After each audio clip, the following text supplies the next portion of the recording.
angkatan lama juga 2 tahun lalu, tempatnya strategis, tapi reviewnya jelek, omsetnya juga kecil bro. Gue udah tahu HPP-nya semua dari cup, seal, sedotan, dan kresek itu budgetnya bisa 3.000 lah mungkin. Misue masuk ke sini, gue kaget cup, seal, dan itu semua di bawah 1.000 perak. Jadi kalau lu tanya untuk gue BEP-nya, gue di angka 3 bulan. Modalnya berapa bro untuk satu cabang itu kira-kira? Kurang lebih udah 800 sampai 1 M lah. Berarti satu cabang balik modal 3 bulan 330 juta guys profitnya per bulan. Kira-kira seperti itu. Hari ini gue kedatangan Bro Marion Liman. Okay. Thank you nih bro udah datang. Setahu gue lo nih pengusaha F&B dan suka ngambil franchise. Itu setahu gue, tapi ternyata bisnisnya banyak. Tapi gara-gara gue taunya itu lo F&B sama franchise, kita ngomonginnya F&B sama franchise aja kalau kayak gitu. Itu dulu. Oke, siap bro. Lo boleh sharing konteks gak bro? Kira-kira F&B dan juga franchise yang lo jalanin tuh kayak apa aja? Untuk saat ini F&B yang gue jalanin franchise yang sebenarnya banyak ya. Sebenarnya banyak, cuma gue lebih makin kesini makin sortir. Jadi untuk franchise saat ini sih yang lagi rame pasti brand China. Brand China. Gua nggak gitu-gitu. Betul. Kayak brand es krim itulah, ya kan. Dan kawan-kawan lah. Oh, lu ambil yang kawan-kawannya juga? Nggak semua, tapi ada. Oke. Nah, gue bukan underestimate untuk brand lokal. Brand lokal banyak yang bagus.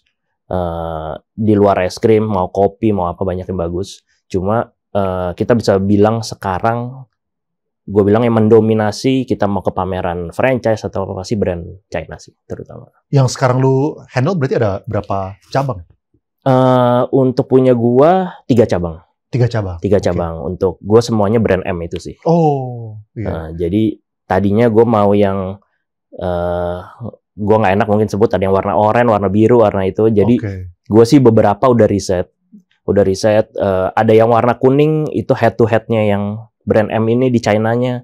Cuma mungkin untuk pasar di Indonesia dia masuk telat dan lainnya semua. Jadi menurut gua agak kurang dan lainnya. Oke. Ya kalau misalnya yang mungkin kalau misal brand yang lain kita nggak bahas gara-gara lu nggak pilih, oke lah kita kasih kode-kode. Cuman kalau misal Mixway lu udah pilih, oke lah. Supaya jelas. kita ini cuma buat edukasi ya, nggak dibayar sama Mixway juga. Purely cuma buat sharing ke teman-teman. Tapi kira-kira bro, BEP-nya berapa lama? Kalau untuk mungkin disclaimer dulu, ini gue ceritain based on experience gue ya. Jadi gue nggak bisa sama ratain, di gue hitungan bulan, mungkin yang lain bisa tahunan dan lainnya semua. Jadi kalau lu tanya untuk gue BEP-nya, gue di angka 3 bulan. Batch yang nomor berapa? Yang pertama, kedua, atau yang ketiga? Gue start Miswe ini di periode 2 tahun lalu lah. 2 tahun lalu? 2 tahun lalu. Tiga-tiganya itu 3 bulan? Hitungan bulan semua. 3 bulan, 6 bulan, terus ada yang 7 bulan. Oke, menarik.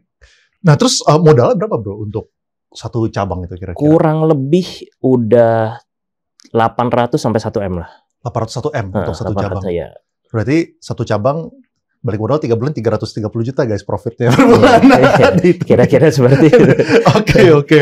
Mantap bro kalau gitu bro. Terus pecahannya kayak gimana kalau misalnya kita ngomongin 800 juta sampai 1 M ya? Kayak breakdown cost-nya. Breakdown cost-nya kita nggak pungkiri ya. Jadi brand China ini gue juga sebenarnya surprisingly agak kaget sih. Jadi mereka punya bahan-bahan dan lainnya semua itu rendah sekali. Jadi gue ini ngambil franchise F&B bukan di Miso ini aja. Jadi yang lokal brand dulu 4 tahun 5 tahun lalu lah banyak merek kopi apapun lah yang lokal. Jadi gue udah tahu HPP-nya semua dari cup, seal, sedotan dan kresek itu budgetnya bisa 3.000 lah mungkin. Miswe masuk ke sini, gue kaget. Cup, seal, dan itu semua di bawah 1.000 perak. Jadi dari situ aja udah punya HPP pasti rendah banget. Nah, terus yang gue agak kaget juga dari bahan baku, dari apa semua. Ini murah banget. Jadi gue juga bingung. Dulu gue pernah bikin coffee shop sendiri. Jadi gue bukan ngambil franchise dan lainnya. Jadi gue udah ngider ke semua pabrik-pabrik kita sebutnya powder ya. Jadi kayak lu bikin lemon tea, tinggal seduh kayak Nutrisari dan lainnya lah, simple as that kayak begitu. Gue udah ngider, HPP-nya nggak ada yang serendah miso ini. Jadi gue bingungnya adalah, oke, gue dengan omset segini, profit gue gede. Ternyata begitu loh. Jadi makanya gue kalau ditanya HPP-nya berapa apa semua, rendah banget ya bro. Menarik. Kok bisa gitu ya? Maksudnya gimana caranya kalau misalnya lokal ini keluarin misalnya 3.000 per cup untuk HPP-nya selain lalu yang China ini bisa sampai 1.000. Yang membedakan apa? Pasti kan kalau misalnya gue bukan orang yang pernah merasakan, asumsinya ya, kualitasnya lebih rendah. Brand China kali gitu misalnya. Atau apa bro? Gimana caranya? Kalau yang gue pelajarin adalah miso ini bukan perusahaan untuk menjual ice cream dan lainnya semua. Banyaklah kita ngomong di komunitas, laporan keuangan mereka untuk profit penjualan ice creamnya itu persenannya rendah. Jadi mereka itu penjualan bahan baku. Jadi mereka ini sebenarnya perusahaan supply chain. Jadi mereka gimana untuk ke seluruh dunia, bukan di China aja. Mereka ke Filipina, ke Indonesia, ke Malaysia, ke Singapura. Supaya mereka punya kuota produksi itu semakin banyak. Jadi dia mendapatkan harga termurah. Jadi kita juga banyak ngobrol sama teman-teman yang memang main ekspor impor di China. Oh ya gue tahu tuh pabrik tempat si Misue pesan produksi bahan dan lainnya semua. Memang mereka itu kalau pesan bahan gila banget untuk kuantitinya. Karena untuk sebar ke seluruh dunia. Makanya mereka bisa dapatkan. Kalau mau dibilang rasa, oke, ini untuk price miso ini middle to low. Biasanya nih teman-teman gue yang di pick deh misalnya ini, gue nggak mau nih minum yang brand ini kemurahan atau apa. Tapi surprisingly misalnya teman istri gue dan lainnya semua, biasa kan boba atau apa identik dengan cewek ya. Mereka bilang enak ini rasanya gitu loh, dan mereka mau minum. Jadi misalnya kalau brand-brand yang terlalu rendah atau mana, ini kan rasanya kayak kurang dan lainnya semua. Tapi ini miso ini bisa diterima lah untuk rasa. Jadi ini mungkin jawaban dari semua ya. Jadi lu mau enak, murah lagi. Dan di back end-nya pun mereka punya sistem. Kalau gue sebagai yang ngambil franchise, mereka udah tersistemasi semua sih. Terus itu tuh bahan bakunya berarti diimpor dari China gitu ya? Betul. Oh, menariknya gitu ya. Menariknya ini mereka bikin di China. Biasanya mereka kirim ribuan kilometer pakai kapal. Habis itu mereka unboxing gitu kan. Mereka unloading. Habis itu mereka kirim ke masing-masing cabang. Itu bisa lebih murah dibandingkan kita bikin di Indonesia. Yes. Bener. Gue juga sempat mikirnya, kenapa yang di Indonesia bisa lebih mahal ya cost-nya dibandingkan lu udah produksi di sana, ada ongkos kirim dan lainnya semua, beribu-ribu kilometer ya kan, belum cost masuknya, tapi masih bisa lebih murah. Nah itu mungkin buat PR pabrik-pabrik di Indonesia kali ya bro ya. Bener-bener. Honestly gue juga ngalamin, sebenarnya ini bukan cuma di F&B doang ya, kayak gue kemarin sempat bikin custom kitchen gitu, overpost gitu misalnya. Gue cari di Indonesia, itu mungkin misalnya per piece-nya misalnya 30.000 gitu ya. Gue beli dari China itu mungkin 5.000 perak bro, termasuk shipping. Jadi story-nya sama gitu. Termasuk yang kayak kita lihat belakangan ini misalnya kayak BYD gitu, misalnya atau brand-brand China lah, Cherry, Wuling, segala macam. Itu merek lokal lah pada ketar-ketir itu kan. Lo dapet fitur yang melimpah lagi ya. Iya. Makanya gila deh. Cuman oke, tadi 800 juta sampai 1 M ini breakdown-nya kayak gimana sih bro? Kayak dari segi sewa, habis itu interior desainnya, lalu buat apa namanya OPEX yang di awal harus disisihkan dananya gitu. Oke, 800 juta ini ada biaya untuk sewa ruko. Itu pasti. Itu random lah ya, tergantung daerah ya. Terus ada untuk peralatan, untuk mesin-mesin, untuk mesin ice creamnya, peralatan lah, bar semua. Terus untuk renovasi. Nah, renovasi itu bagusnya brand Miso ini, mereka punya desain interior, gambar apa semua dari persetujuan dari China. Jadi ada perwakilan orang China-nya, mereka survei ke tempat kita, oke, dia gambar. Jadi semua untuk gambar interiornya itu bahasanya bahasa China, bro. Jadi pada saat dulu kita boleh kontraktor dari kita. Tapi kalau udah berjalannya waktu, sini mungkin mereka mau lebih rapih dan lainnya semua, pembangun kontraktor juga mereka siapin. Dari bahan material, nah ini bagusnya nih, jadi mereka punya store, mereka misalnya kan udah mungkin 2.000 mau 3.000 outlet di Indonesia. Kalau di China-nya kan 20.000 ya, mereka begitu. Nah jadi setiap store itu mereka punya bahan interior harus sama. Jadi mungkin dari ACP-nya, dari apa semua, dari cat-nya apa semua mereka harus sama. Mereka itu punya satu market untuk bahan-bahan bangunannya mereka. Jadi apa ya, mungkin kalau di sini mungkin bisa gue sebut kayak S-hardware-nya gitu. Mereka punya untuk kontraktor-kontraktor di setiap negara, lo harus ngambil bahan dari gue. Jadi dari ACP-nya merahnya seperti itu, silvernya seperti itu. Itu impor juga dari China kayak gitu? Atau mereka, dari Indonesia udah di... Iya betul. Impor dari China, mereka punya gudang di sini, betul. Oh. Jadi bahan-bahan, kita banyak kontraktor bilang, ya gue nggak nemu nih misalnya di mana toko bangunan mana atau mana gitu, gue nggak nemu nih bahan ini. Jadi kalau misalnya ada yang rusak, ada yang gompel segala macam, tinggal ngambil. Tukar di dia juga. Tukar di dia juga. Jadi dia tuh bener-bener mainnya skala ya? Mainnya skala global, betul, skala global. Gede-gede banget, dari barang buat minuman sampai ke bahan bangunan pun. Sampai bahan bangunannya, betul. Tapi kalau misalnya kontraktornya orang China berarti, tapi mungkin tukangnya enggak dong kalau kayak gitu. Untuk di sini banyak vendor-vendor yang kontraktor dari kita, dari lokal lah. Dari lokal yang mungkin yang udah oke, mereka udah survei bagus, nah itu kerjasama dengan misalnya, betul, digandeng sama mereka. Tapi itu juga kayak tertentu doang deh. Tapi ada beberapa yang company-nya juga dari China sih, mereka di sini. Oke, menarik. Terus, berarti dari 800 sampai 1 M, kira-kira berapa yang orang kira-kira ya sisihkan buat sewa versus buat renovasi, buat equipment gitu-gitu? Equipment itu mungkin kurang lebih ya. Gue juga udah agak lupa sih. Jadi equipment kayaknya kisaran 400 jutaan. Iya. Karena banyak mesin lah dia ya.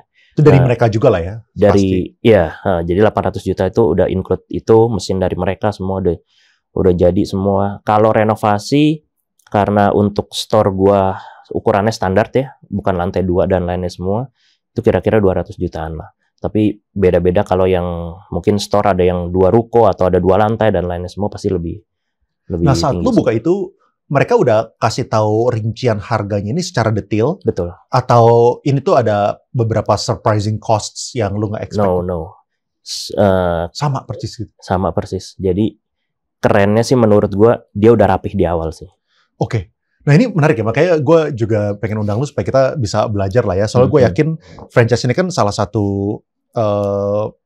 mungkin gue juga nggak ngerti lah, gue pengen belajar juga gitu. Pertama itu, terus kedua, apalagi kalau misalnya kita ngomongin dunia F&B ya, dunia F&B itu kan banyak yang terkenal buka bisa tutup, nggak pakai BEP, buka lagi tutup gitu, kayak chance of failure tinggi sekali gitu. Itu makanya yang gue pengen belajar. Tapi menurut lu, kalau versi lu berapa persen sih F&B itu yang tutup? Definisi gagal mungkin buat gue itu adalah BEP aja kagak gitu. Menurut gue kalau ditanya persenannya ya, yang BEP mungkin nggak nyampe 50% sih bro. Jadi menurut gue ya, karena ya mungkin lo bisa lihat juga, terutama di Peak ya, banyak brand ini buka gede-gedean, setahun 2 tahun ganti. Jadi menurut gue brand F&B ini lu harus pintar-pintar sih. Jadi lu kalau mau develop sendiri, lu juga harus tenaga, pikiran apa semua juga lu harus settle. Terus kalau lu ngambil franchise, ini lu juga harus benar-benar gini. Lu ngambil franchise, lu datang ke franchise expo, yang jual sales, marketingnya semua. Lu kalau nggak punya pengalaman sama sekali, lu udah pasti kemakan DP. Temen gue banyak kok udah DP, misalnya masuk berapa DP. Sekarang banyak yang rendah-rendah sih, 5 juta lu DP. Bisa gitu. Dulu 30%, lu masuk 30%. Sampai detik ini belum buka-buka tokonya. Jadi cuma kemakan lu di pameran. Oke Ci, di sini gini-gini nih. Oke, lu DP 3. Sampai detik ini belum buka tokonya. Jadi gue ngobrol, lu udah buka bro itu? Belum nih. Terus DP lu masih itu? Iya. merek F&B-nya aja udah nggak ada, bro. Jadi menurut gue kalau lu nanya berapa persen, temen gue ada kok yang buka Misue angkatan dulu belum BP. Tempatnya strategis. Kenapa? Menurut lu yang Kalau lu tanya why kenapa, nah, lu ngambil Misue, lu ngambil franchise, lu jangan harap, oh gue enak nih gue ngambil franchise, udah gue cuma keluar duit, gue diemin, duit datang. Nggak passive gitu. Income gitu. Nggak begitu, bro. Kecuali lu ngambil kemitraan, Indomaret, Alfamart, iya. Lu cuma naruh duit, karyawan dari dia semua apa, lu tinggal nunggu. Mungkin lu seperti itu. Itu juga mungkin lu harus ada kontrol ya. Kalau ini Misue, enggak. Lu udah invest duit, lu harus belajar. Gua yang cabang pertama, karena gue juga tadi yang ngeblank, gue ikut training selama seminggu. Dulu Misue itu kantornya belum di PIK, masih di Bandung. Jadi gue ke Bandung, trainingnya seperti apa? Gue pakai seragam Misue.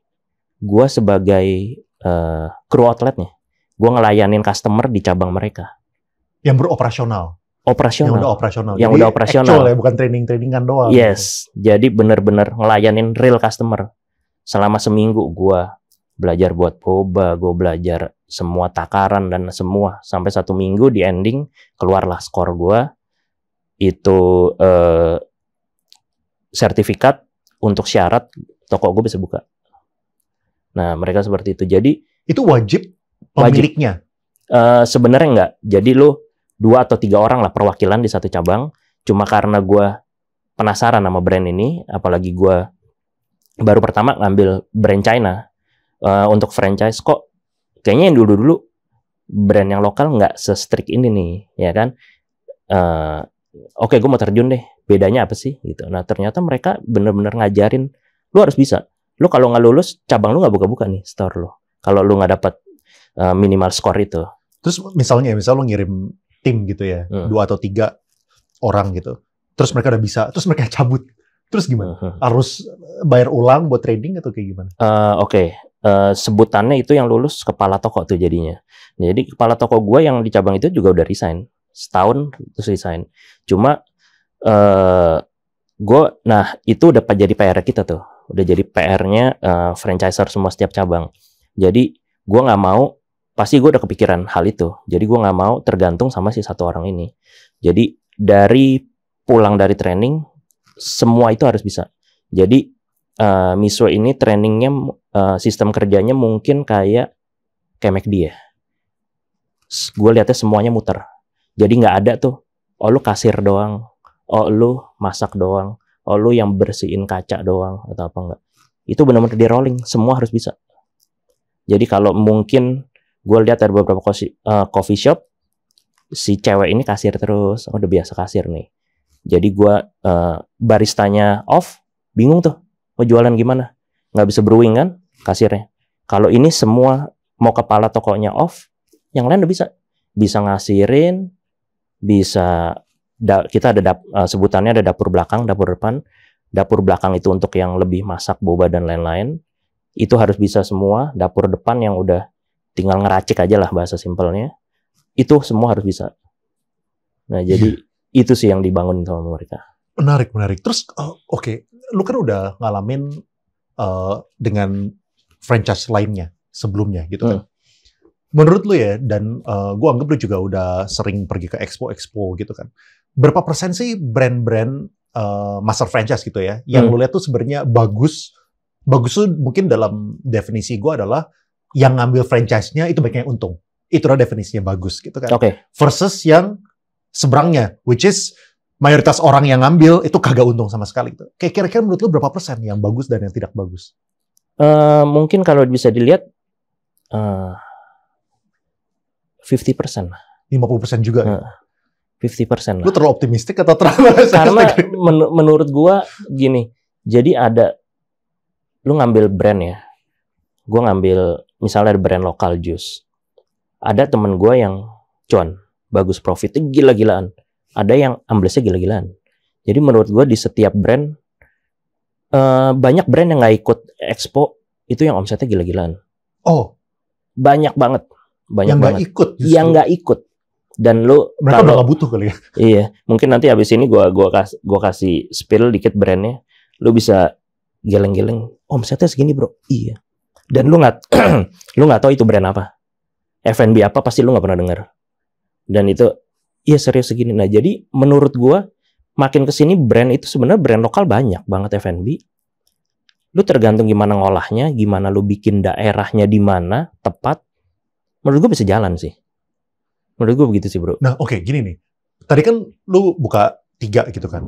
Ada yang BP 3 bulan, ada yang BP 7 bulan. Menurut gue itu fantastis lah. Kalau misalnya kita ngomongin saham, BP 3 bulan itu multi-bagger bro. Ya ini tentu kalau misalnya kita asumsi konstan. Ya, returnnya 3 bulan, 300 juta, 300 juta. Itu kan 400% itu setahun. Gitu kan. Benar. Nah, kan otomatis kalau misalnya thought proses gue ya, kalau misalnya orang bisa cuan 400% setahun gitu dari satu cabang, pasti mereka akan genjotin terus. Yes. Ya mereka akan buka ke 5, ke 7, ke 10, ke 20, ke 50 gitu kan. Tapi kan ada alasannya lu stop di 3. Kenapa lu stop di 3? Gue stop di 3 karena menurut gue, kalau gue pribadi ya, karena gue bikin 3 cabang ini mungkin yang kepikiran, lu udah tahu game plan-nya, lu ngambil investor aja bro, duplikasi terus kan. Benar. Ya kan, itu udah ada sih bro. Ada satu nama yang punya 140 cabang bro. 140 cabang Mixway ini. Iya. Oh, jadi dia yang kelolain. Dia yang kelolain, dia nggak pakai invest, dia ambil dari investor. Dia ngambil betul. Jadi dia ada 140 cabang, investor semua gitu. Yes, jadi dari manapun lah. Nah, terus dia yang ngelola dan lainnya semua. Cuma kalau dari gue pribadi, gue mikirnya kayaknya gue belum bisa sampai di tahap itu deh. Karena gue mau benar-benar 3 cabang ini profitable. Karena Mixway ini gue ambil franchise, plusnya adalah lo omset 100% langsung masuk ke kantong lo. Jadi nggak ada, mungkin franchise lain sistemnya banyak yang 30-70 profit sharing gitu. Jadi gue udah ngambil nih dari omset 70% masuk ke franchiser, 30% masuk ke... mereka ambil dari omset, yes. Bukan dari profit. Bukan dari profit. Oh, kalau misalnya dari profit bisa jadi lebih gede mereka. Iya. Yeah. Ya kan selalu dipotongin HPP segala macam kan. Yes. Jadi banyak yang seperti itulah, 30-70, ada yang dari profit, ada yang dari omset. Nah, 30-70 setelah BP turun jadi 50-50. Oh, lebih gede lagi di mereka dong kalau kayak gitu. Ya, banyak yang seperti itu kan. Oh, banyak yang seperti itu. Banyak lah. Nah, Mixway ini menurut gue nggak tahu satu-satunya brand apa yang dia kasih langsung 100% ke kita. Nah, PR-nya apa? Lu ngambil ini franchise, bisa dibilang hanya bahan baku dan brand. Jadi untuk karyawan gimana? Lu harus cari sendiri. Tapi bukan mayoritas juga gitu ya? Franchise yang lainnya pun juga sama anyway. Kan? Sama begitu, tapi plusnya adalah kita dikasih 100% langsung full. Betul. Iya kan? Maksudnya itu bukan yang negatif kalau kayak gitu. Orang lain juga melakukan hal yang sama gitu. Hal yang lama seperti itu, ada beberapa brand yang dia kasih, oke, operasional gue pegang ya. Nanti gue minta 10 atau 15%, lu nggak usah pikir. Jadi banyak, oh ya udah, nggak apa-apa gue mungkin punya main bisnis apa, gue nggak bisa ngatur itu. Tapi pertanyaannya adalah jalan nggak, perfect nggak di handle ya kan? Yang kita nggak mau didengar adalah, iya nih, memang lagi musim sepi, ya kan? Iya nih, lagi ini nih, itu kan yang kita nggak mau dengar, ya kan? Rapot merah terus. Ternyata kalau lu pas terjun di situ, operasionalnya, banyak komplain dari customer. Itu gampang banget sih dilihat review Google dan lainnya semua. Itu kan bisa dilihat kan. Jadi lu balik lagi kenapa gue punya 3, nggak terus-terusan, banyak faktor dari operasional. Menurut gue Mixway menyita waktu lah. Tapi ya lu harus pinter-pinter ngebangun tim dan lainnya semua. Dan yang kedua adalah jarak yang udah terlalu mepet kan. Nah terus Mixway ini di titik mungkin 1 tahun lalu lah, lu punya duit, lu bisa buka. Udah bukan begitu. Jadi gua pernah diminta tolong sama teman gua mau buka nih di stasiun kereta. Dan teman gua bukan orang yang nggak punya duit dan lain-lain. Kenapa lu ngontek gua? Gua bilang, karena gue udah ngontek ditolak. Katanya gitu. Karena sekarang pun kayak gue misalnya udah ada nama di pusat di Mitsui, gue di review, gue kalau mau buka toko lagi 3 store sebelumnya, gue bisa kelola nggak nih? Kalau gue banyak teguran dan lain, karena mereka itu ketat, ada supervisor dan dari pusat dari Mitsui-nya ada tim audit. Itu biasa orang China asli. Mereka masuk ke store kita random tanpa ngomong, dilihat semuanya prosedur apa enggak. Jadi kalau rapotnya banyak merah, gue nggak boleh buka lagi. Begitu bro. Jadi mereka juga mengfilter ya, owner-owner yang ngambil franchise-nya mereka. Iya, betul. Supaya standarnya itu konsisten gitu. Ya ini betul. Franchise-franchise lain juga harus belajar dari sini nih supaya standarnya kejaga gitu. Sebenarnya kalau franchise lain kan buka aja iya, terus duitnya kan. Dari situ kan. Duitnya dari situ kan. Nolakin gitu. Nolakin. Justru menariknya tuh itu ya, kayak nolak kadang-kadang malah jadi yang sukses gitu. Kadang-kadang orang mungkin kepikiran gue harus terima semua supaya dapat cuan sekarang. Benar. Tapi jadi dari segi kualitasnya dikompromi gitu kan. Jadi nggak lolos. Sampai detik ini Mitsui belum pernah ikut expo sama sekali. Oh gitu. Iya. Belum ada tuh pernah ikut expo sama sekali mereka. Oke bro, gini bro. Tadi ya kalau misalnya kita ngomongin balik modal itu dalam 3 bulan, 7 bulan gitu kan.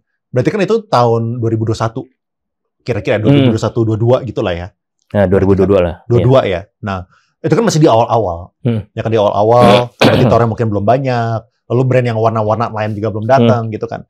Apakah kalau misalnya seorang lu sekarang yang udah tahu semua ini gitu, kalau misalnya lu buka Mitsui lagi, bisa nggak mendapatkan performance yang sama? Bisa bro. Bisa, menurut temen gue baru 2 minggu lalu buka cabang baru. Menurut lu ada formulanya? Kayak supaya bisa dapetin cuan yang gede itu kayak gimana? Bisa. Gitu?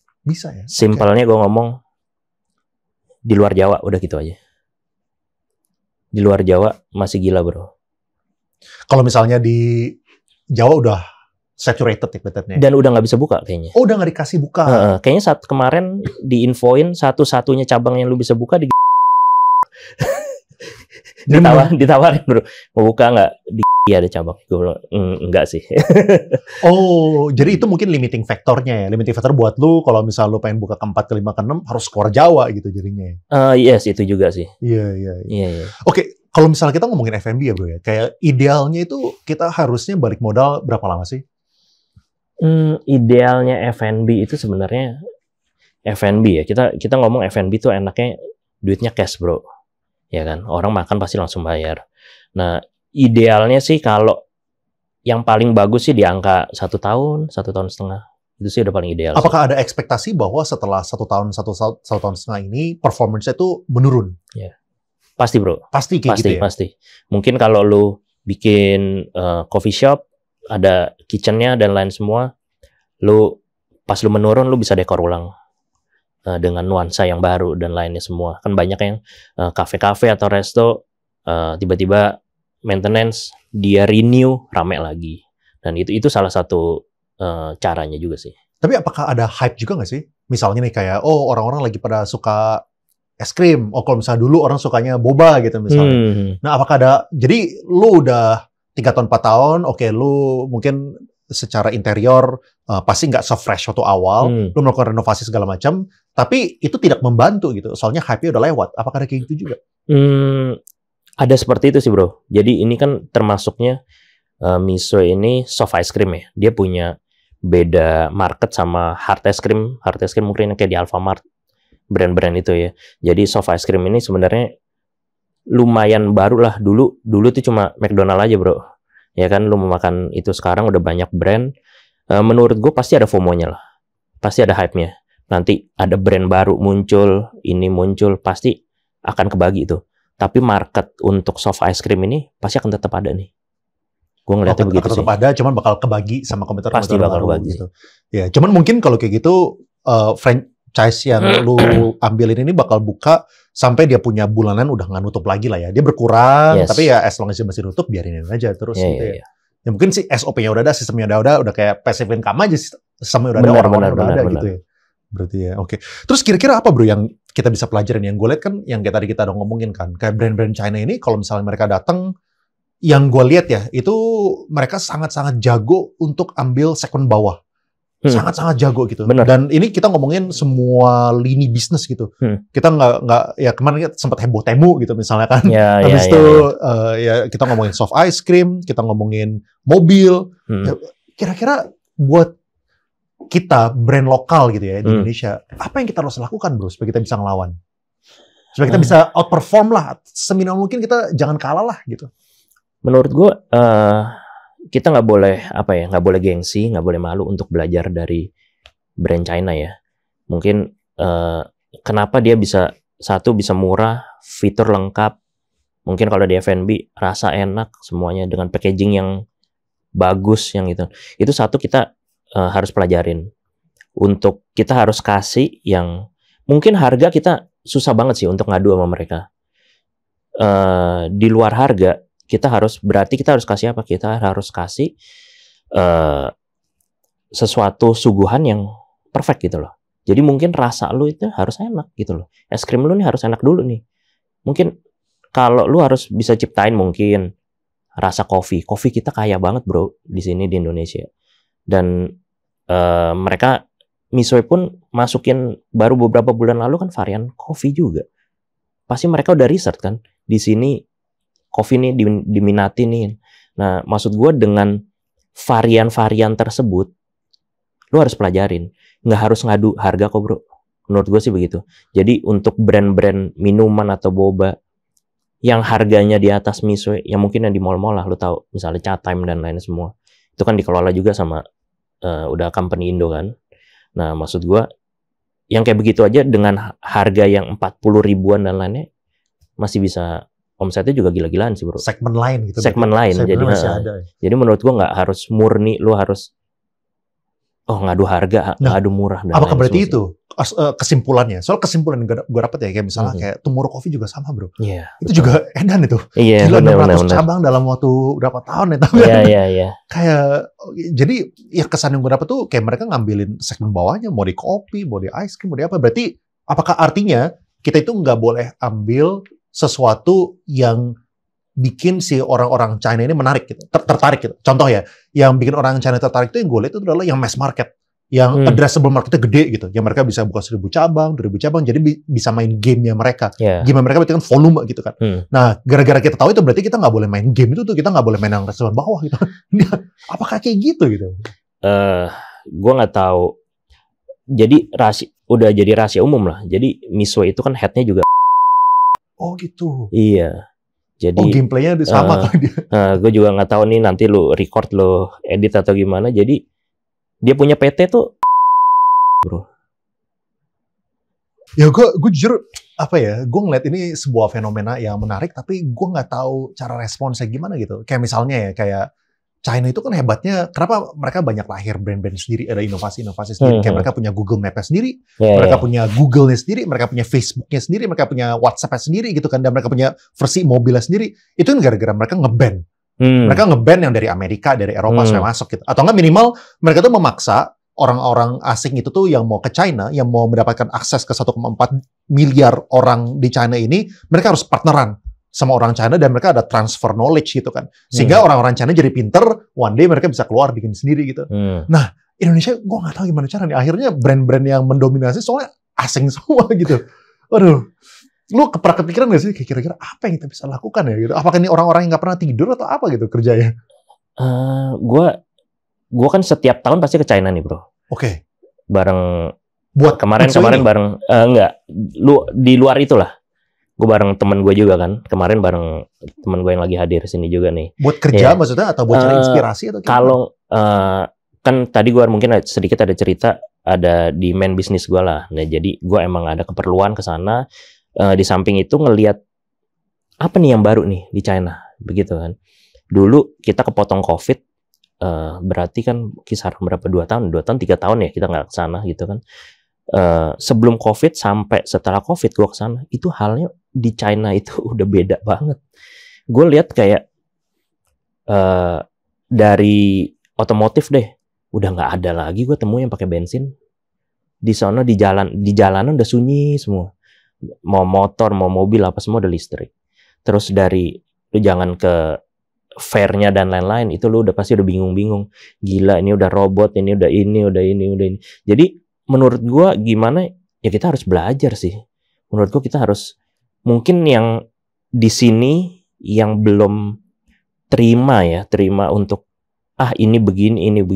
Menurut gua coba lu sekali atau 2 kali lu ke China, menurut gua ke China sama gua ke Jepang bisa lebih maju di China, bro. Oh iya. Jadi gua untuk teknologi ya, untuk semua kayaknya gua jadi kayak ya di China gua tahun lalu bayar pakai telapak tangan kan udah bisa, bro. Telapak tangan. Maksudnya? Jadi di marketnya itu lu udah bukan QRIS dan lain-lain, lu pakai telapak tangan, bro, bisa bayar. Gua nggak tahu sih. Fingerprint gitu jadi. Iya, jadi lu ada alat scan-nya ya, lu taruh tangan lu terus bisa bayar. Udah nggak pakai, bahkan udah nggak pakai user ID aplikasi. Nggak pakai, bro, cuma telapak tangan.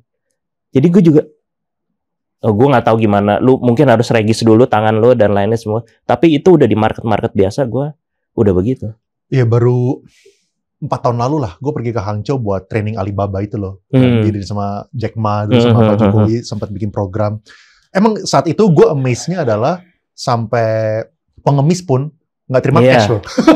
Pengemis nggak terima cash. Pengemis pakai ini QR code di sini. Di saat kita belum ada QR code ya, 4 tahun lalu kita masih sedikit lah. Gitu. Itu gue udah di mungkin 8 tahun lalu itu, bro. Itu gue ke situ, gue ke China, gue bawa duit cash banyak. Dari sini tukerin dong di money changer. Sampai sana, gue kayak orang dari hutan. Iya, nggak laku, bro. Nggak laku. Mereka dikasih cash, gue bayar sepelar banyak. Mereka ngeri juga pegang cash. Ya makanya gue, ternyata gue ya kayak lu bilang. Yang minta-minta di jalan gitu, warung yang jualan aku udah QR semua. Dan itu gue, dan pas zaman itu kita belum pakai QR. Bener. Itu masih yang asing untuk kita gitu loh. Bener. Ini apa ya? Kartu kredit aja mereka nggak terima. Kartu kredit mereka nggak terima, soalnya di sana kan 2,sekian% gitu MDR-nya. Lebih kecil yang lain mungkin. Mereka nggak terima. Mereka pada zaman itu gue dikasih tahu, orang sini lebih baik ketinggalan dompet daripada kehilangan HP. Gue masih belum tercerna itu. Mungkin kalau sekarang, udah tercerna nih. Ya kan kita pakai HP aja udah bisa QRIS dan lain-lain. Benar. Jadi mungkin gap-nya itu bisa 8 tahun. Gap-nya sama kita 8 tahunan lah, 8-10 tahun nih. Iya, kita jaraknya. Ketinggalannya. Kalau gue ngomongin 20 tahun. Cuman menarik. Gue sangat setuju ini. Maksudnya, ya kalau misalnya teman-teman punya kesempatan, coba pelajarin lah ya. Tentu ya mereka udah jauh lebih maju daripada kita. Dan tadi kan HPP mereka bisa sepertiganya kita setelah melewati journey ribuan kilometer gitu. Jadi gue rasa ini kalau misalnya kita nggak belajar, kitanya malah hilang, bro. Ini benar. Not a choice. Setuju gue. Kayaknya mereka udah mau masuk ke semua lini kan ya. Pasti. Gue kayak lagi ngebangun, lagi search bahan bangunan, mereka baja dari China. Ya jadi untuk aspek yang gua nggak pelajarin pun kayaknya mereka udah masuk semua nih, bro. Iya. Oke, kita balik nih, bro. Kita mau ngomongin tips untuk franchise. Kalau misalnya sekarang gua masuk ke Expo, gua mau beli franchise, apa yang gua harus perhatiin? Lalu step by step prosesnya kayak gimana? Oke. Nah, ini jadi lo kayak datang ke satu Expo, ya kan? Pasti banyak brand, pasti lu bingung ya kan gimana. Kalau dari gua pasti ngelihat company itu perusahaan mana. Misalnya luarnya mana, misalnya China atau lokal. Nah, kalau lokal sebenarnya lebih enak, bro. Lu bisa research. Gampang banget dong lu researchnya. Minimal lu datengin kantornya proper apa enggak, terus timnya gimana. Sama aja sih kayak lu, anggapannya lu mau ngeluarin duit kan, lu mau nginvest kan ke situ kan. Ya lu harus lihat juga nih kantornya seperti apa atau apa. Nah, jadi research itu udah kunci utama lah. Terus kalau misalnya kok tadi research tadi kan ke kantor master franchise gitu kan. Yes. Nah, apakah lu juga disarankan untuk ngedatengin orang-orang yang udah ambil franchise, jadi franchise-nya cabang-cabang datengin gitu? Pasti. Itu gimana caranya ngecekin mereka punya omset tuh berapa gitu? Kelihatan nggak sih? Kelihatan, bro. Dari jadi gua itu setiap mau ngambil franchise, gue datengin pasti cabang yang udah buka nih. Oke. Lu beberapa kali lah, 2 atau 3 kali lah. Misalnya lu sekali. Misalnya lu mau ngambil restoran franchise bakmi deh. Lu datang di hari yang di jam makan siang. Jam makan siang, harinya jangan weekend lah. Weekend pasti omset naik lah dia.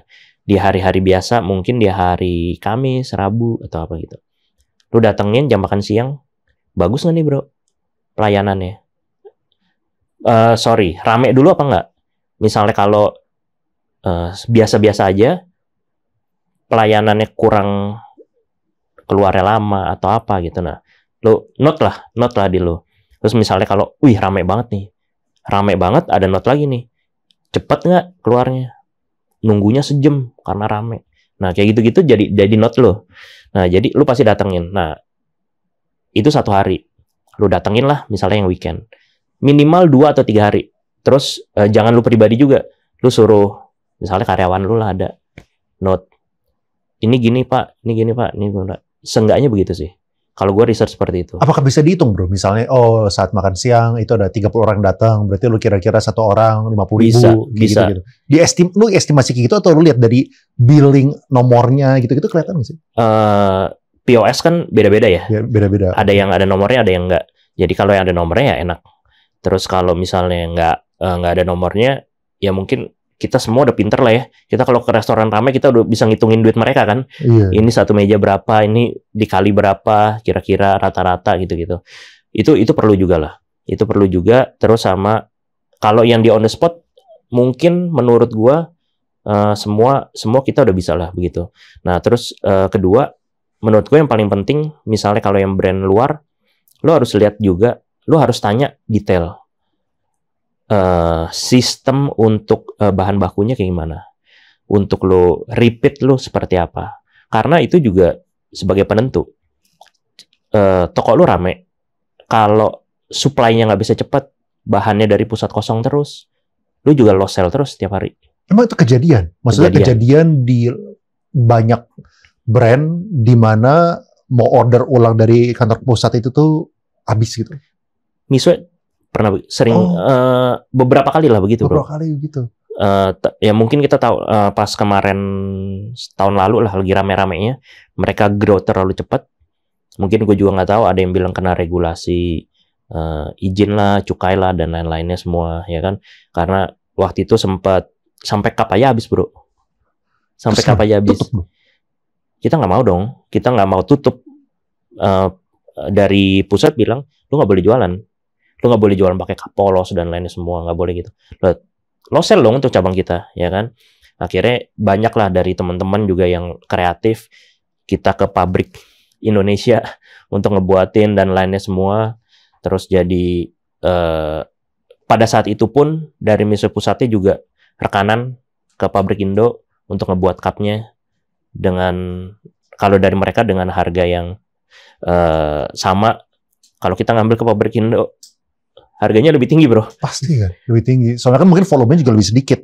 Yes. Dan juga dibikinnya cuma buat seketika gitu, dibandingkan yang ordernya. Tapi kalau dibilang sedikit, untuk volume, pabrik Indonya keteteran juga bro. Karena kita kan, kita ada satu grup kan, kita sebar ke beberapa cabang kan. Jadi kita produksinya juga banyak lah, lumayan lah. Untuk pabrik itu juga mencukupi lah, untuk kota dia lah. Tapi ya bukannya gue underestimate untuk pabrik di sini. Harganya tetap ya. Harga tinggi, kualitas dari cupnya itu pun lebih, mungkin kalau mau dibilang gramasi, lebih tipis daripada yang kita di China. Ya kalau misalnya kayak gini kerasa. Nah gitu kan. itu, jadi kan kita dapat komplainan juga dari karyawan kita, Pak, cup kan kita didata kan, dihitung kan. Pak yang ini pecah ya, pas baru di serving pecah nih, ini. Nah jadi banyak lah itu. Iya. Oke. Iya itu masukan juga sih ya. Soalnya kan kita juga tahu manufacturer di Indonesia banyak yang tutup kan. Betul. Kayak ya ini salah satunya. Ini soalnya realita di lapangan seperti ini. Betul. Ya jadi itu sih kalau balik lagi ditanya untuk surveinya seperti apa, lu harus research, terus lu harus tahu company-nya, sistem dalamnya itu seperti apa. Oke. Itu lu harus tahu untuk detail itu sih. Terus kalau misalnya red flag bro, yang lu paling sering lihat, kita ngomongin lokal maupun yang luar negeri lah ya, itu biasanya apa bro? Red flag ya. Jadi gue punya pengalaman di F&B, mungkin bukan untuk kerugian yang besar ya, cuma menurut gue nyebelin. Ini jadi menurut gue udah anggap sebagai red flag. Gue pas tahun kemarin ada ngambil satu franchise kayak Korea, makanan Korea, odeng-odeng seperti itu. Mungkin tahun-tahun kemarin lagi musim lah. Lagi musim gue ngambil. Nggak seberapa kosnya, HPP-nya dan apa semua kecil lah. Jadi kayak mungkin kelas tendaan dan lainnya. Intinya gue ngambil, gue bawa ke Jakarta. Gue udah hitung dengan angka nilainya cuma puluhan juta. Lu udah dapat franchise-nya, dapat apa semua, gue bangun. Oke, gue udah hitung. Gue dengan omset segini 3 bulan 4 bulan gue udah BP lah. Ini jadi gue untuk project di sebelahnya tempat misoi gue lah. Jadi itu. Oh, ada tempatnya kosong ya, gitu ada tempatnya sekalian. kosong. Jadi ngeceknya gampang juga gitu. Ya, jadi sebenarnya kunci utamanya bukan tempatnya kosong itu bro, ngeceknya gampang. Ini dapur gue juga sih bro. Jadi di sebelah gue itu ada disewakan, langsung gue ambil. Kenapa? Gue nggak buka, gue nggak apa, gue ambil. Daripada dibukain kompetitor. Oke. Oh, lu nggak buka pun lu ambil? Gue nggak tahu pada saat itu mau buka apa. Tapi ada sewakan, kalau sampai dibuka es krim lain, merek lain deh, bukan gue yang buka. Mau nggak mau omset gue kebagi dong. Pasti kan itu. Daripada itu, gue sewa aja udah. Belum tahu mau buka apa bro. Belum mau buka apa, ya intinya gue singkat cerita kepilih lah itu brand odeng Korea itu, lokal brand. Overall tadinya bagus. Kenapa gue bilang red flag? Karena brand lokal ini kan banyak owner-owner, founder-founder yang mau tampil nih bro. Ya kan? Oke, gue mau tampil. Ya gue lihat juga di TikTok orang ini bikin konten apa bagus, oke. Tapi menurut gue kemarin kebablasan kalau nggak blunder dan lainnya. Jadi si owner ini bikin, gue nggak tahu konten atau apa, dia mau kasih, mungkin lo harusnya ingat kejadian ini, kasih satu kain kafan ke satu capres. Nah pada saat itu heboh banget. Nah capresnya terpilih lagi sekarang ya kan. Nah jadi gara-gara itu viral banget.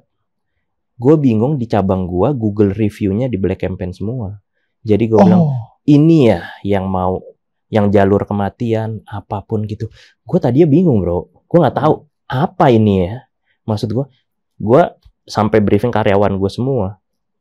Lu ada bikin kesalahan apa ya ke customer ya? Gue bilang kan begitu gitu.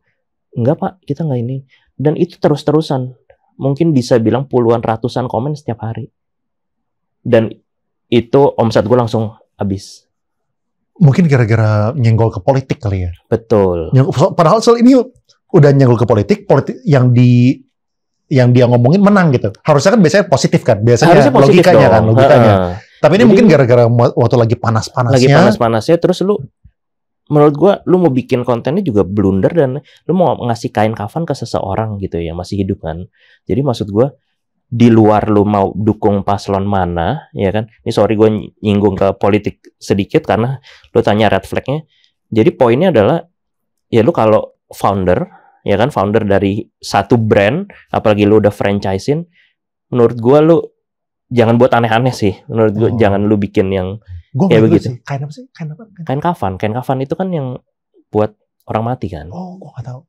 Nah, waktu itu heboh banget dikasih ke salah satu paslon. Oh, gue kira dia kasih gift apa yang enggak. Bener. Oh, jadi dia bikin konten seperti itu. Dia bikin konten seperti itu, salah satu paslon. Nah, dan netizen tuh tahu dia tuh ownernya brand ini dan brand ini. Jadi lu kena imbasnya. Gue kena imbasnya, iya kan. Ngerti. Jadi maksud gue, ya itu menurut gue red flag sih. Jadi iya.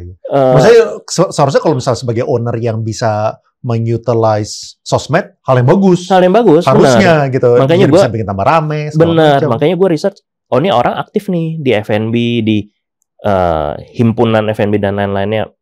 Ya gue untuk gue berani ngambil brand lo gitu ya kan. Dan brandnya dia itu belum ada di Jakarta. Jadi gue satu-satunya di Jakarta. Jadi gue punya prospek bagus, tapi menurut gue lu salah banget bikin begini. Iya. Lu salah banget. Jadi menurut gue, wah kacau nih. Jadi dari itu langsung drop Iya, sih. iya. Emang konten itu bagus, cuman orang yang nyetir kontennya itu harus cukup mature supaya tahu gitu apa yang boleh, apa yang enggak. Benar, gitu kan. benar, Apalagi benar, kalau misalnya udah punya investor ya, orang yang ngambil franchise lah ya, Yes. itu kan udah keluarin duit gitu. Benar. Iya. Jadi dan apa ya? Terus di back end-nya juga mereka nggak ada percakapan ke franchiser dan lain-lain. Kalau ada dari pusat lah, dari ngomong atau enggak, biasa-biasa aja. Dan menurut gue itu Komunikasi juga nggak ada. Jadi iya. menurut gue ya red flag Iya. banget sih. Apalagi bro, kalau misalnya kita lagi ke franchise expo gitu misalnya ya, ini kan kita disodorin banyak brosur-brosur gitu kan, sama sales-sales gitu kan. Kayak apa kira-kira yang lu tuh langsung tahu, oh ini kayaknya nggak bagus nih gitu. Tadi kan lu kan bilang ini kan, yang salesnya bagus itu nggak ikut. Apakah berarti kalau itu kita jangan ke sana? Terus kan kita Bisa dibilang gitu bro. kan kita harus cari yang nggak tampil soalnya duitnya banyak gitu. Nanti lu ngobrol sama gue kasih beberapa brand yang nggak ada di expo. Oh gitu. Benar. Jadi menurut gue nggak semua sih. Jadi yang udah ikut expo berarti kan lu butuh apa ya? Exposure lebih. Iya, gitu. exposure lebih ya. Jadi kalau jadi banyak brand ini yang nggak ikut expo, itu yang temen gua yang ngambil, yang buka tuh omsetnya gila-gilaan bro. Jadi banyak ngomong lah. gak sih sebenarnya apa bro? Hah? Spill dikit-dikit boleh ngomong gak sih? Mungkin spillnya brand makanan lah, brand mie lah. Oke, depannya apa? Depannya J, tapi lu nggak akan tahu. Jadi kalau lu gua kasih brandnya, kayak apa ya bro? Kayaknya nggak. Oke. Tapi dia bukan buat franchise. Bukan penuh franchise bro. Dan dia nggak ke expo-expoan, jadi buat ke teman-teman aja gitu maksudnya. Sebenarnya nggak teman-teman juga sih bro. Jadi mungkin gue bersyukurnya udah main di F&B, banyak teman-teman juga di F&B ya, komunitas. Jadi lu kadang kan ini ada sharing-sharing lah, kita sharing-sharing nih, brand ini nih gitu. Oh, jadi, mereka komunitas tuh terbuka ya? terbuka Atas sih. dasar oh ini bagus atau enggak, lalu profitnya bagus atau enggak. Soalnya kadang-kadang gini, bisa aja ya komunitas itu adalah bagus nih, tapi gue nggak mau orang lain tahu itu bagus. Ya, Jadi gue kalau aja yang ada sih bro, itu jadi itu personal masing-masing ya. Oke. Jadi ada yang open, ada yang enggak. Ya mungkin kayak gue ngomong begini, ada teman gue, lu ngapain open, Mar, ya kan? Lu jadi banyak kompetitor dong, jadi yang ini dong ya. Jadi basic ke personalnya masing-masing sih. Jadi gue ada beberapa ya temen yang emang mau sharing, kita ayo lu, karena menurut gue Indonesia luas sih bro. Iya. Lu nggak akan bisa handle sendirian sih kayaknya. Iya. Lu mau serakah kayak gimana, jadi nggak kuat sih pasti. Jadi ya sharing-sharing aja sih. Iya. Nah terus sebelum lu ambil Mixway ini, apa yang bikin pertama kali lu mutusin, oke, gue pengen ambil gitu? Apakah dari pengalaman lu sebelumnya yang kurang oke, lu udah dengar itu yang gede di China atau kayak gimana? Ngambil Mixway ini, ya kenapa gue ngambil, karena ya sebelumnya gue udah ngambil franchise lain kan. Nah terus masuklah brand China ini, ya gue pengen coba sih. Karena dari pada saat 2 tahun lalu itu lagi hype juga. Nah terus gue juga bingung sama brand ini. Lu ngambil store dulu, kantornya masih di Bandung, cuma di ruko kecil bro. Jadi gue bingung, ini brand gue mau buka tapi susah banget.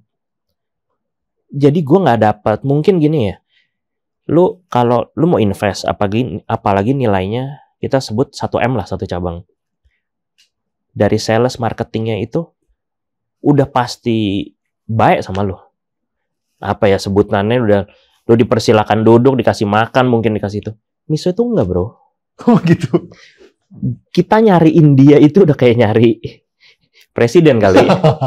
Bisa gua WhatsApp sekarang dibalas 2 minggu lagi. Terus gua surprisingly juga, gua untuk cabang pertama, dari cabang pertama kayak itu lu oke, lu tanpa kontrak lu disuruh DP dulu karena udah terlalu crowded. Lu karena antriannya udah banyak. Antriannya udah banyak. Lu rebut-rebutan titik kan. Oh. Lu jadi dibukain Google, ini sini udah punya orang lagi pengajuan apa, lu rebut-rebutan. Radiusnya berapa kilometer nggak boleh buka? Sekarang 700 meter sampai 1 kilometer lah. Cuma 1 kilo. Iya, 1 kilo lebih lah.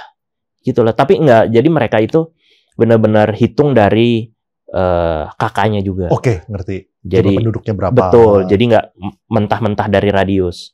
Dan mereka udah ada software itulah. Jadi, nah itu yang gue bilang, gue penasaran sama nih brand. Gue mau buka, harusnya mah gue apa ya sebutan, mungkin gue raja gitu ya, gue mau invest nih ke lu gitu, tapi ini kita tuh nggak dilayanin. Jadi pas gue tengah-tengah mau dekor kayaknya, kita udah DP dulu, mau dekorasi, mau payment kedua atau ketiga, itu dipanggil H-1 dihubungin, besok tanda tangan kontrak ya, katanya gitu. Nah kita Jakarta, domisili Jakarta, harus ke Bandung.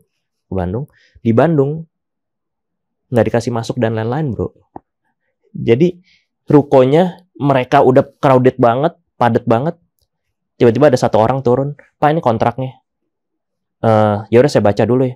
Tapi bisa nggak 5 menit Pak? Jadi gue nggak baca, udah tanda tangan, udah begitu lagi. Jadi gue penasaran sama nih brand segininya ya. Gue selama ini nggak pernah sih. Terlalu hektik banget. Dan gue sampai ke situ ketemu temen gue juga, dia buka cabang pada saat itu mungkin cabang ke-7 atau ke-berapa ya? Mixway juga. Mixway juga. Pada saat itu, iya nih gue yang dia pakai satu nama kan biasanya. Cabang ke-7, perlakuannya juga sama bro, seperti itu. Udah, anggapannya cabang ke-7 udah 7M tuh masuk. Tapi nggak ada perlakuan istimewa dan lain. Ini sama, gue juga lagi nunggu nih. Jadi, apa ya? Itu menariknya itu nggak jadi sebuah red flag buat lo? Enggak. Karena di back end-nya itu mereka profesional. Karena profesional apa ya? Jadi lu mau pesan bahan baku atau apa semua tuh sistemnya mereka apa ya disebutnya? Mereka update terus. Jadi dulu belum ada aplikasi website, sekarang udah ada aplikasi. Dan itu sangat jadi memudahkan kita juga. Jadi mungkin ada beberapa brand franchise yang lu mau pesan bahan baku dan lainnya masih via WhatsApp, ya kan? Nunggu direspon dan lainnya semua. Sekarang makin kesini mereka perbaiki terus internalnya. Dan dulu untuk lu percaya nggak bro? Pas tahun-tahun kemarin ya, 1 tahun 1,5 tahun kemarin. Mereka punya gudang di Cikarang, gudang bahan baku dia. Kita habis pesen dari aplikasi atau website itu, kita pesen pakai truk kan untuk ngambil ke cabang kita. Mungkin pakai jasa ekspedisi, apalah, Lalamove dan lainnya semua. Supir itu harus datang jam 3 pagi, jam 3 subuh buat ngambil antrian. Barang itu keluar bisa jam 10 pagi hari esoknya. Ini maksudnya brand lain maksudnya? Enggak, untuk Mixway. Untuk bahan baku. Karena terlalu padatnya. Mereka grow terlalu cepat. Ribuan outlet. Mereka punya satu gudang yang cukup besar. Mereka hitungan bulan expand ke gudang lebih besar lagi. SDM mereka mungkin segitu-gitunya. SDM mereka sih jadi nggak ada tidurnya untuk nyiapin barang dan lainnya semua. Itu sampai segitunya gitu loh. Nah, tapi sekarang mereka tahu, oh ada masalah di situ kan. Nah, sekarang udah lebih rapi. Tadinya kita pick up barang harus plus jasa ekspedisi dong. Kita pesan sendiri dari Cikarang ke outlet sebuah. Sekarang mereka udah tiru kayak Indomaret, Alfamart. Pengiriman dari mereka semua free ongkir. Jadi kita tinggal pesan, tunggu sampai. Jadi yang lo appreciate adalah mereka tuh selalu improve terus. Yes. Walaupun mereka baru ke Indonesia, baru pertama kali mulai, tapi mereka update terus. Jadi gue ngelihatnya, oh ya kita ada masalah di sini, mereka update, dia perbaikin. Jadi gue salutnya mungkin itu sih sama mereka sih. Oke, gini bro. Tadi kan tips untuk milih franchise, ya kan. Sekarang gue pengen ngomongin tips dari segi kita yang ngambil franchise. Soalnya kalau misalnya gue lihat kan kesuksesan sebuah franchise itu tentu dari dua pihak kan. Yes. Dari si master franchise-nya sama kita yang ngambil nih. Soalnya banyak orang salah asumsi bahwa kalau misalnya gue ambil franchise itu adalah passive income. Padahal enggak gitu kan. Oke, gue mau satu-satu. Mulai dari lokasi dulu. Gue udah pilih franchise-nya. Apa tipsnya bro? Supaya gue bisa milih lokasi yang oke. Kalau menurut gue lu harus pelajarin dulu brand tersebut sih. Jadi kalau kayak Mixway ini, ya misal lu punya journey deh, di pertama-tama gitu. Jadi gue pelajarin dulu nih, ini market mana. Jadi gue udah tahu dari awal kalau Miso ini marketnya pasti middle to low. Di satu orang rata-rata average spendingnya berapa sih? 40-50 ribu. Satu orang lumayan. Oh, satu orang, sorry. Satu orang, kalau satu orang satu transaksi ya. 40-50 ribu sih. Satu orang 40 ribu, lumayan. Oh, dia sambil makan juga, jadi dia makan Bukan. Jadi untuk yang minumannya kan ada yang di angka belasan ribu. Ada yang paling mahalnya kan ada di angka 20 ribuan. Jadi rata-rata tuh mereka pasti beli 3 menu lah. Oh, buat teman-temannya juga. Iya, gitu. Karena kan nggak mungkin sendirian. Mungkin yang paling sering adalah suami, istri, dan anak. Oke. Ya kan, jadi istrinya minum 1, suaminya minum 1, anaknya juga minum 1. Paling seringnya seperti itu. Berarti kalau misalnya 40 ribu, ya gampangnya seorang 10 ribu lah. Iyalah, gitu, kalau gitu. Tapi ya surprisingly di tempat gua itu gue juga bingung sih. Kadang ada marketnya itu dari orang dewasa, remaja sampai anak-anak. Jadi ada yang datang juga masih pakai baju bengkel ya, masih banyak oli dan lainnya. Mungkin capek minum 2 cup es krim. Jadi menurut gue nih marketnya kayaknya luas ya, lebar ya. Makanya gue lihatnya begitu sih. Menarik. Jadi makanya kalau balik lagi untuk lokasi, lo harus tahu brandnya seperti apa. Jadi kalau memang harga jualnya dari brand ini adalah middle to low, ya lu jangan cari di SCBD bro, ya kan? Jadi lu semua sih, jadi mau brand kopi, mau apa semua. Jadi lu harus lihatnya, kalau kayak Miso ini ya harus, kalau di Google lu lihatnya yang banyak motor bro. Motornya spesifik nggak pakai helm. Motor spesifik nggak pakai helm. Berarti kan dia deket-deket tuh. Oh. Terus yang jalur, dia tahu polisinya di mana yang nggak ada. Iya, jadi kayak jalan gang-gang begitu kan. Okay. Jalan gang-gang yang deket rumahnya cuma motor doang, yang dia keluar gang. Setiap satu komplek gitu kan ada kayak jalur, ada jalanan yang apa sih, jalan bukan utamanya gitu lah. Iya. Ya kan, pasti ada itu. Nah, itu jalan biasanya gitu, jalan tikusnya. Dari situ banyak yang dagang, mungkin pasar tradisionalnya atau apa. Nah, lu harus cari. Oh, cocoknya di situ. Justru kalau yang di jalan besar apa itu, omsetnya kalah bro. Gue bukan ngomong nggak ada omsetnya. Omsetnya kalah sama yang di kecil-kecil itu. Udah lebih mahal. Udah lebih mahal sewa, ya kan? Omsetnya kalah pula, benar. Kalau misalnya dari brand ya bro, misal kayak Mixway gitu, apakah mereka sudah memberikan guidance itu ke lu? Misalnya, lu cari yang di gang, mobil nggak bisa lewat, atau nggak orang naik ke motoran nggak pakai helm gitu misalnya. Apakah ada guidance itu, atau itu harus dari sendiri-sendiri kita yang ngambil franchise? Enggak sih, cuma kita ada beberapa, ini sebenarnya dapur gue juga, gue ngobrol beberapa sama pusat lah, sama master franchise-nya, jadi personalnya, dia bilang, ya sebenarnya kalau mau yang marketnya rame, yang begini pak. Oke. Jadi kita harus pintar ngulik ya. Betul. Berarti nggak bisa cuman lihat brosur langsung buka aja. Betul. Jadi dari situ ya kita benar-benar harus research sih, harus pelajarin. Jadi makanya yang tadi gue singgung di awal, di Jakarta masih bisa buka, mungkin itu pada nggak kuat sama maintenance dan lain-lainnya cuma bro. So mungkin apakah kalau misalnya kita pengen buka di mall ya, apakah mereka tuh cuma ngelihat brandnya doang, atau mereka ngelihat ownernya juga, track recordnya gitu-gitu? Mereka bedain tuh bro. Jadi untuk radius yang dibilang 700 sampai 1 km lebih, kalau di luar mall sama di dalam mall, di dalam gedung, mereka bedain marketnya. Jadi mereka anggap di dalam gedung, di dalam mall itu punya market sendiri. Oh, oke. Ini dari segi kacamata Mixway-nya. Betul. Gitu kan. Tapi kalau misalnya gue ngomongin kacamata mall. Nah, kalau misalnya mall ini kan, kita kan biasanya nggak bisa main seenaknya buka kan. Kita punya duit pun belum tentu kita bisa buka. Kita harus ngajuin brandnya kita segala macam. Nah, lu tau gak sih kalau misalnya mall itu tuh mereka ngecek juga nggak ya? Oh, kita udah buka berapa Mixway gitu misalnya. Kayaknya nggak deh bro. Oh, mereka yang penting brandnya apa? Yang penting brandnya apa? Brandnya bisa mungkin misalnya udah hampir semua orang tahu lah ya. Iya. Nah, mungkin kalau mall-mall sih udah pasti approve sih kayaknya. Iya. I see. Oke, terus sekarang lu udah fix buka, terus cara lu proses ngebangunnya tadi kan berarti lu nunjuk ke orang kontraktor dari yang udah di-approve sama mereka gitu lah ya. Nah, biasanya proses dari perizinan sampai, berarti ini kan ruko yang udah ada berarti. Gedungnya udah ada, cuman renovasi interiornya aja gitu kan. Nah, dari lu sewa sampai ini operational berapa lama tuh? Kalau kontraktor yang udah jago bro, 2 minggu jadi itu store. 2 minggu udah jadi. Jadi misalnya kita anggap rukonya udah siap isi ya. 2 minggu bisa jadi.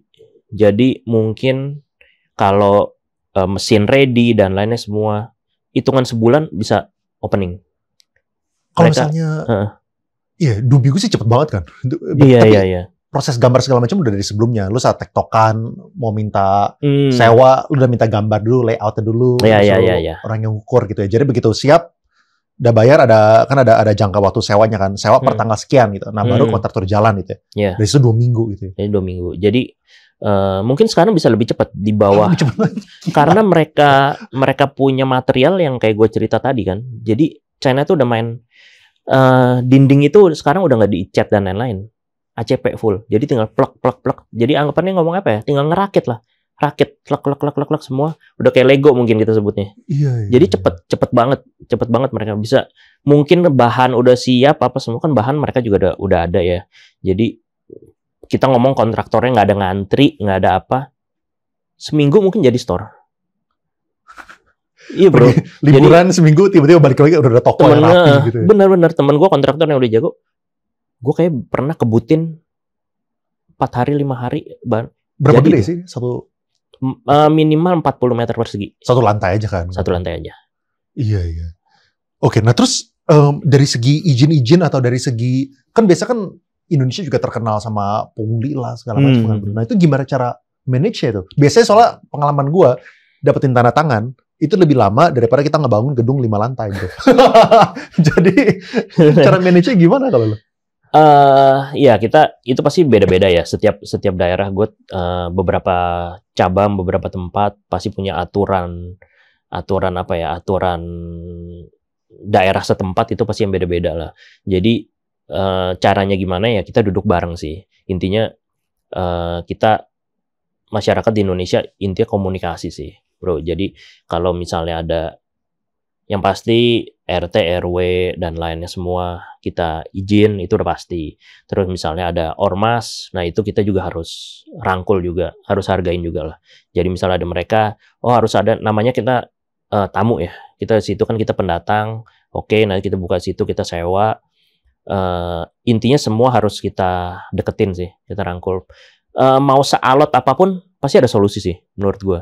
Jadi misalnya kita harus, kalau yang gue pribadi, kita harus ada mengeluarkan dana tertentu setiap bulannya untuk misalnya RT, RW, atau ormas, dan lainnya semua.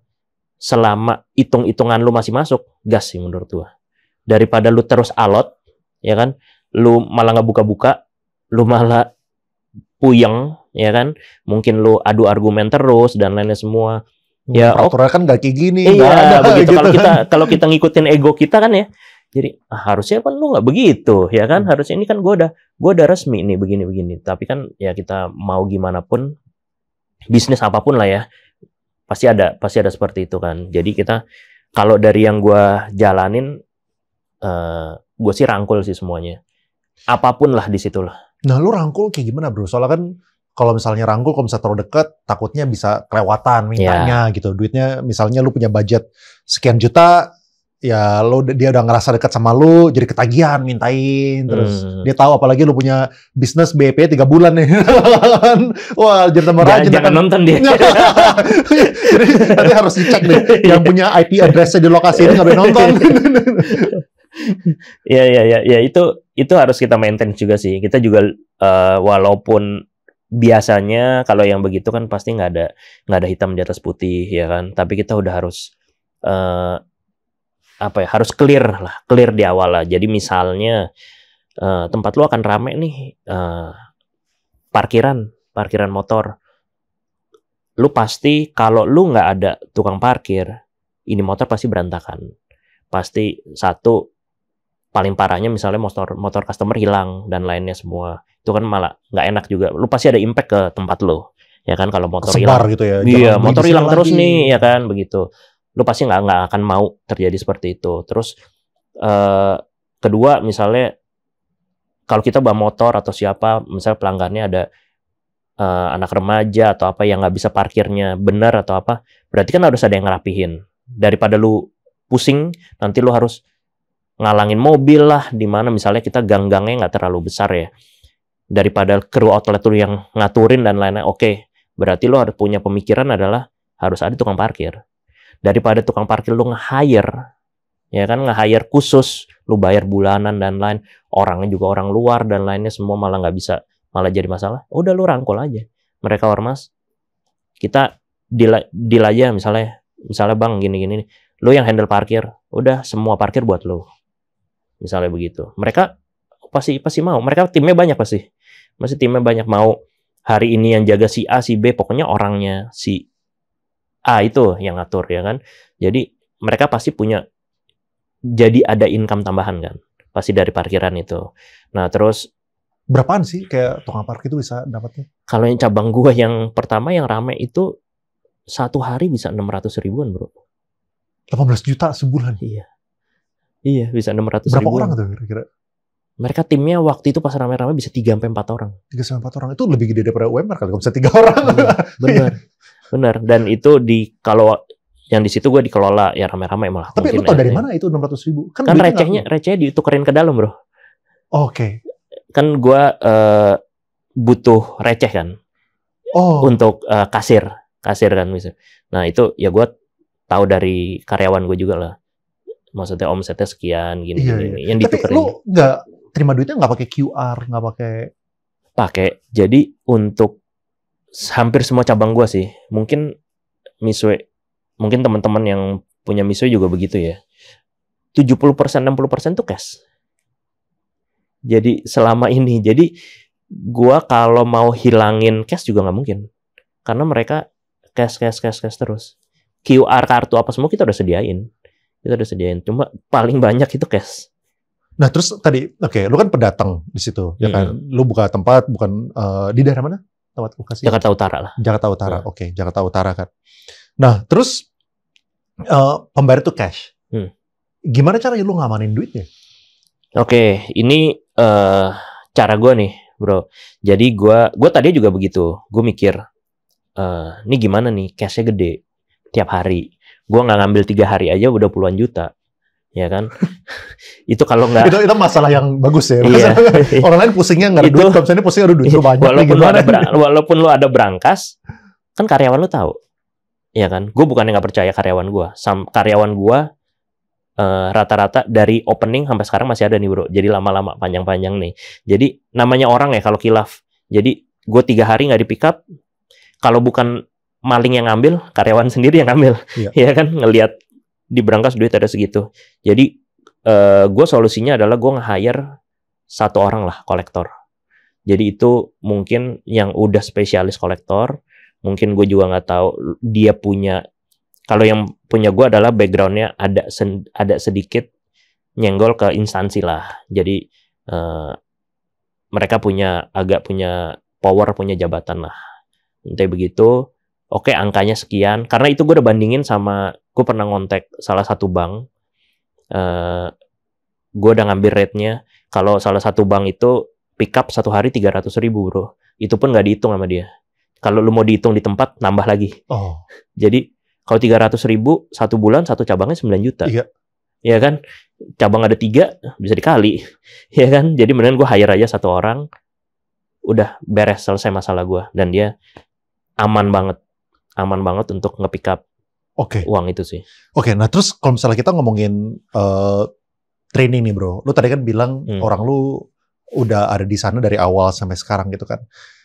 Ini emang ada sedikit apa ya yang agak disconnect kan? Disconnect itu maksudnya gue pernah research datanya dari BPS lah ya. Setiap 1 lapangan kerja itu diperebutkan sama 8 orang. Oke. Ya, berarti kan asumsinya itu adalah kalau gitu perusahaan enak banget dong. Gampang yang ngantri 8 orang. Padahal realitanya kita tahu enggak kayak gitu. Kita pun juga sangat sulit untuk mencari orang gitu kan.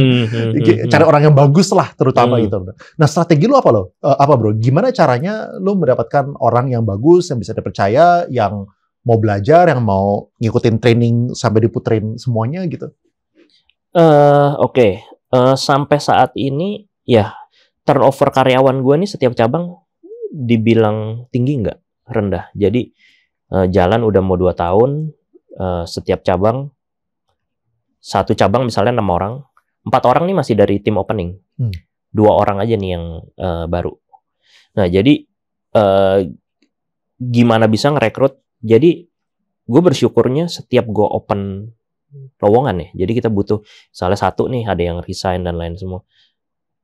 Kita open bisa 30 orang bro yang datang. Iya. Bisa 30 orang. Mungkin dari situ kita interview, kita sortir, turun ke setengahnya gitu kan. Jadi menurut gue nih apalagi sekarang yang ngelamar itu Gen Z. Ya jadi rata-rata mungkin ketolong sama brandnya juga bro. Jadi di mana di Mixo gitu misalnya kan. Jadi mereka minat, mereka mau. Jadi mungkin ketolong seperti itu. Jadi untuk case yang Mixo sekarang ini, gue ini sangat nggak kesulitan untuk dapat tim baru sih. Jadi mungkin di kerjaan gue yang lain nggak serame ini nih untuk animo untuk ngedaftarnya. Yeah. Jadi kalau gue di Mixo ini setiap gue ada butuh satu atau apa, misalnya mendadak lah tim gue ada yang resign dan lainnya semua, gue open hari ini masuk banyak dan gue panggil bisa, misalnya gue panggil 30 yang datang malah bisa 35 bro. Jadi kayaknya ada yang ngajak temen nih. Oh gitu. Iya. Juga apply deh gitu. Iya, jadi gue bingung kan, kayaknya nggak ada di list nih. Oh iya saya ikut pak dari gitu. Jadi begitu. Jadi untuk dapetin, ya ini dari gue pribadi sih, gue nggak tahu yang cabang lain ya.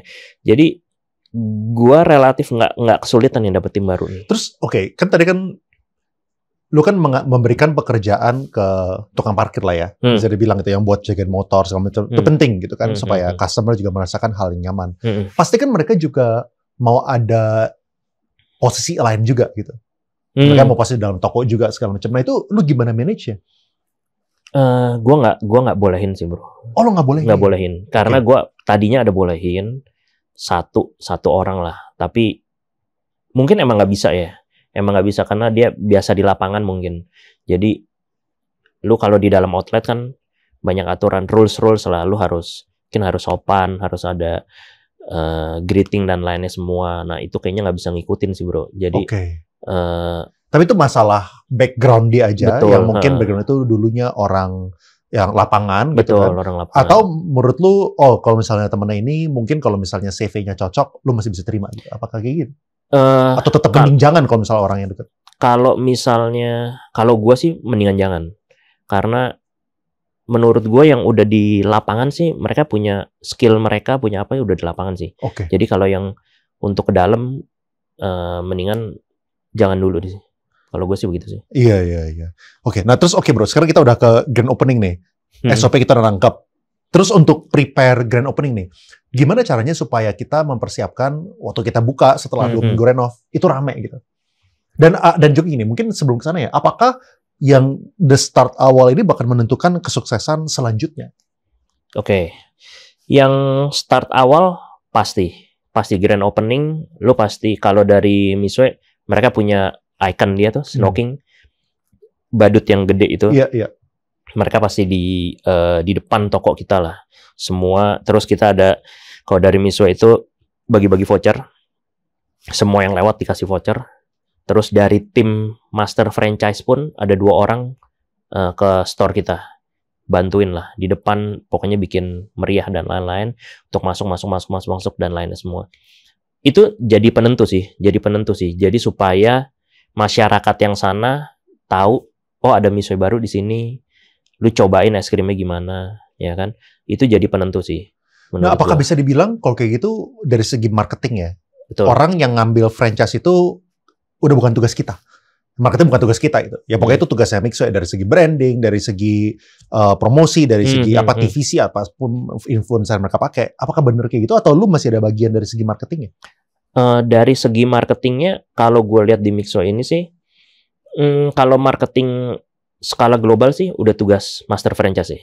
Tapi kalau mungkin gue lebih ke marketing yang kecil, lingkup di situ dan salesnya aja sih. Jadi gue kalau misalnya omset lagi turun ya, gue punya beberapa trik untuk lingkup area gue aja sih, kecamatan gue aja. Jadi misalnya yang paling simpel, tim lo suruh keliling bagi voucher. Itu sangat bisa ke data. Berapa voucher yang balik?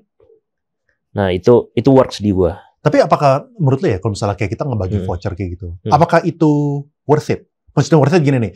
Oke, mereka berarti datang, tapi mereka datang cuma pas ada voucher doang. Mereka nggak bakal balik gitu. Atau lu udah pernah ada pengalaman di mana, oke, kalau misalnya kita kasih mereka voucher, ini bakal menjadi mereka punya first try dan mereka jadi balik lagi nih. Gitu. Yes. Kayak gitu. Kayak begitu. Oh. Kayak begitu. Dan rata-rata yang gue bagi voucher misalnya nilainya berapa? 4.000 gitu. Satu transaksi. Mereka transaksinya bisa 50.000, bisa 60.000, bisa dari first purchase udah balik modal anyway. Udah balik modal. Apalagi kalau misalnya mereka jadi repeat. Betul. Gitu ya. Mungkin yang tadinya udah nggak pernah beli ke Mixway, gara-gara ada voucher, kita kasih limit kan tanggalnya seminggu dari itu, mereka jadi transaksi. Itu kalau kita lihat data ada kenaikan sih. Ya, itu emang lu diperbolehkan atau emang itu bagian dari programnya mereka? Enggak. Oh, itu enggak di program itu mereka? Dari gue pribadi. Jadi orang yang ngambil franchise itu tuh boleh memberikan diskon sebenarnya? Kalau diskon potongan harga, misalnya harga masternya itu nggak bisa, itu dari pusat. Karena POS itu dari pusat kita nggak bisa utak-atik. Tapi kalau misalnya vouchernya itu kan juga voucher dari pusat juga kan. Oke. Jadi, programnya mereka lah. Mereka ada jualan nama bahannya voucher Mixway gitulah. Nah itu boleh dibagi-bagiin sih. Iya. Berarti kalau misalnya dari segi harga bisa dibilang lu sebenarnya nggak punya fleksibilitas lah yang harus ngikutin lah ya. Tapi kalau misalnya dari segi kayak Grab, GoFood, yang gitu-gitu, berapa persen kira-kira yang datangnya tuh datang dari online yang kayak gitu atau yang offline? Oke, kalau dari keseluruhan online sih 30% sih. 30%. Tapi beda-beda juga sih kalau gue tiap cabang. Oh, setiap cabang beda-beda. Tiap cabang beda-beda. Tapi mungkin dari segi 30% omset online, 70% itu adalah offline, secara profit harusnya online mungkin cuma 20% gitu dong. Soalnya kan mereka ada potongan-potongan. Ada potongan, betul. Potongannya kan lumayan besar ya. Iya, jadi emang paling besar sih dari dine-in ya. Karena dine-in ice cream itu bukan kayak coffee shop kan. Coffee shop kan lu ngopi, ngobrol panjang, kita gitu-gitu. Sejam setengah, 2 jam baru cabut. Kalau es krim lu lama gitu kan udah cair. Pasti.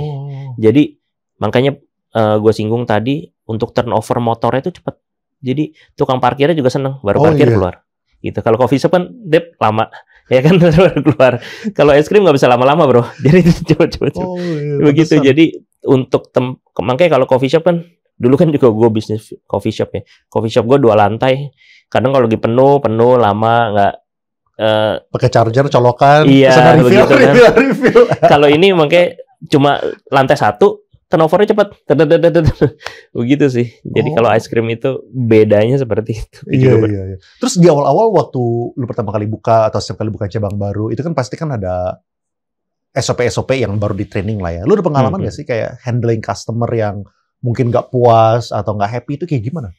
Oke, itu gue kalau handling customer gitu-gitu, gue banyak improve tambahan sih pasti. Nah, misalnya dan rata-rata kan customer yang di Mixway itu adalah perempuan ya.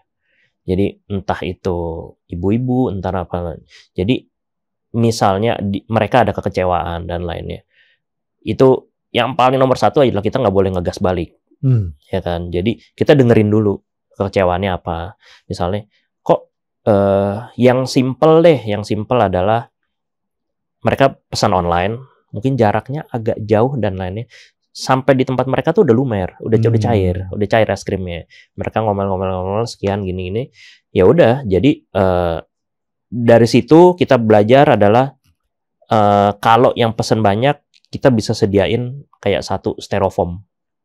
Itu biar bisa atau kalau nggak bisa styrofoam adalah seluruh kantong packagingnya itu kita kasih es batu yang banyak banget. Jadi udah kebungkus es batu. Kita kan punya, kalau Mixo kan produksi es batu sendiri ya. Jadi mereka punya mesin. Jadi kita bisa ambil sebanyak mungkin itu. Terus kalau untuk customer yang ngecewa gimana, kita kasih voucher untuk transaksi selanjutnya sih. Iya. Jadi walaupun kita hadepin beberapa model customer ya, pasti banyak banget lah segala jenis customer ya, kita harus ini sih. Ya, menurut lu kayak Google review kayak gitu tuh matters gak sih? Wih, sangat penting bro. Buat Mixway pun penting. Yes. Soalnya kan itu kan brand yang orang udah tahu gitu kan. Orang sebelum ke Mixway, cabang lu gitu, sama cabang online, emang mereka mentingin, cabang lu bintangnya lebih sedikit. Ini menurut gue yang selalu disepelekan untuk owner-owner franchise sih. Gue setiap bulan ada briefing gede sama owner sama tim. Gue selalu ngebahas Google Review di outlet kita. Kenapa? Google Review itu sangat sekarang gini, Mixo ini udah kayak Indomart, Alfamart. Terus setiap belokan ada. Setuju. Jarak pendek. Kalau lu udah kecewa dengan satu cabang ini, customer itu tinggal ke cabang sebelah. Tinggal jaraknya nggak jauh-jauh amat kan? Mereka, ya udah, gue udah kecewa nih sama cabang ini. Itu terbukti dari ada satu Mixo yang paling terdekat dari gue. Di Google Review toko dia ada bintang 1. Tulisannya adalah itu bukan buzzer gue nggak tahu siapa. Itu dia bilang kecewa beli di sini karena ini bla bla bla. Mendingan beli di Mixo cabang gue. Itu benar-benar honest review banget. Gue nggak tahu itu siapa, bukan tim gue, bukan apa. Jadi gue kepikirnya ya kalau gue ngeklik yang cabang tersebut langsung keluar itu komen. Oh. Jadi jadi top komennya dia. Iya, dan jadi apa ya? Ya lu harus ngebagusin store lu terus nih. Terus dari lu buka semua sih, dari lu buka opening hour itu lu harus benar-benar misalnya lu di jam 10 pagi sampai jam 10 malam. Nah, itu lo harus benar-benar nggak boleh tuh lo lewat-lewat 10.30 dan lainnya semua. Ya lo, karena apa? Pasti ada customer pagi. Lo punya data itulah. Kalau lo 10.15, 10.30 belum ready, belum siap buka, itu customer tinggal ke cabang yang terdekat. Segampang itu customer pindah. Karena nggak susah untuk mencari Mixo gitu loh. Jadi makanya gue sangat strict lah dengan Google Review itu. Oke. Nah terus kalau misalnya kita sekarang ngomongin day-to-day operations-nya deh. Cara lu manage supaya waste-nya itu seminim mungkin, gimana caranya? Oke, gue ada bikin SOP. Ini semua di luar dari master franchise. Gue jadi semua waste itu difoto. Semua waste itu difoto. Jadi kita ada untuk es krim itu kan liquid masuk ke mesin, dia keluar. Terus pada saat closing ada keluar lagi. Berbentuk liquid lagi, itu semua ditimbang di foto. Kita punya data itu semua dengan pemakaian, itu semua dari acuan dari resep juga, dari powder sekian, liquid sekian, lu jadi sekian, lu udah punya datanya. Jadi itu benar-benar di maintenance, gue punya estimasi sekian persen untuk waste. Gue pasti kasih lah toleransi untuk karyawan gue. Angka waste itu. Tapi kalau melebihi dari persenan gue, mereka itu di cabang gue nggak tahu di cabang lain, selain ada salary bulanan, ada komisi bonus dari omset, target dan lainnya semua. Jadi kalau waste lu banyak, gue potong dari bonus. Jadi mereka juga akan menjaga itu sih. Iya. Oh itu berarti langsung otomatis ke semuanya ya, soalnya kan bisa buat yang lain-lain juga tuh, misalnya kayak kan kadang-kadang kalau misalnya kayak kita ke restoran apa kita kurang puas atau nggak sengaja jatuh gitu kan, kadang-kadang dibikinin ulang gitu kan. Kadang-kadang kita nggak tahu tuh itu dibikinin ulang atau mereka kasih ke orang cashnya mereka terima, nggak keluarin struk gitu misalnya. Ya kayak gitu gue juga sering terjadi sih. Jadi kayak misalnya driver ojol dan lainnya semua, mungkin mereka bawa dia jatuh dan lain semua. Nah kita pasti gantiin. Itu pasti ke data semua sih. Dari cup pasti selisih. Iya. Ya kan, misalnya jatuh 4 pecah. Nah, aturan di gua adalah kondisi cup yang tumpah dan pecah itu harus ada buktinya. Harus ada fotonya, bro. Jadi jangan cuma sekedar ngomong pecah nih sekian gitu. Kalau nggak ada buktinya gua nggak mau. Jadi kalau ada buktinya benar transaksi ini pecah, oke, lu buatin ulang. Berarti nanti ada minus 4 dari cup itu. Jadi ada datanya semua. Gue baru bisa toleransi. Jadi kalau nggak ada datanya itu, jadi tanggungan tim gue sih. Jadi mereka akan strict sih. Iya, nah kalau misalnya kita ngomongin dari operation excellence ya bro, ya kan kayak tadi tuh kayak master franchise bisanya memberikan SOP. Tapi kayak tadi lu ada beberapa SOP yang lu mikir sendiri gitu kan. Mikir sendiri mungkin bisa jadi gara-gara lu emang orang yang ngulik gitu, pengen tahu gitu kan. Atau enggak dari pengalaman lu di F&B sebelumnya. Kira-kira yang membedakan orang yang gagal ngambil Mixway sama orang-orang kayak lu yang sukses di Mixway, itu apa? Diurus sama enggak bro? Simpel aja. Itu sesimpel itu. Sesimpel itu. Makanya gue ada cerita, temen gue punya angkatan lama juga 2 tahun lalu, tempatnya strategis, tapi reviewnya jelek, omsetnya juga kecil bro. Karena apa? Nggak diurus. Intinya itu aja sih bro. Jadi menurut gue, ya maksudnya gue bukannya sombong, kalau itu outlet punya gue, pasti bisa menghasilkan. Karena dia sempat ngobrol sama gue, bro punya gue kok sepi ya gini-gini. Gue lihat cabang dia, reviewnya kayaknya 2, bro. Google reviewnya 2, lebih. Ya dia tinggal ke sebelahnya yang sana kan. Dan terbukti yang sebelah yang sana lebih rame. Sesimpel itu sih, diurus sama enggak sih. Berarti dia dilihatin aja enggak. Iya, ya dilihatin enggak. Udah passive jadi income, gitu. Di dekat rumah gue yang terdekat itu ada Mixu buka. Ada yang agak jauh, bukan yang terdekat.